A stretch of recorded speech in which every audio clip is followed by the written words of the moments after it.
असातिज़ा इकराम और भाई और बहनों, अस्सलाम वालेकुम।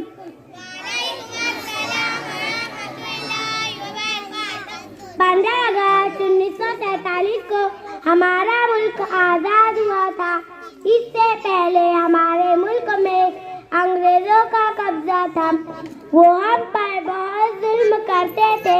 हमें आज़ादी दिलाने के लिए हमारे रहनुमा जैसे खास अब्दुल गफ्फार खान, मौलाना अबुल कलाम आज़ाद, पंडित जवाहरलाल नेहरू, इन्होंने हमें आज़ादी दिलाने के लिए बहुत जद्दोजहद की।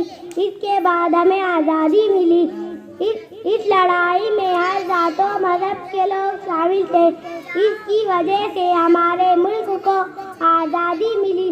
हमारे मुल्क को आज़ादी तो मिली, लेकिन दस्तूर तो अंग्रेज़ों के ही थे।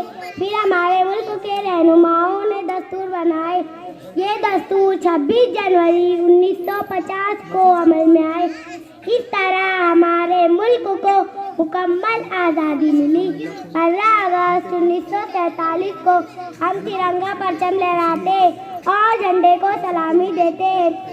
ये शेर कहकर अपनी तकरीर ख़त्म करना चाहती हूँ।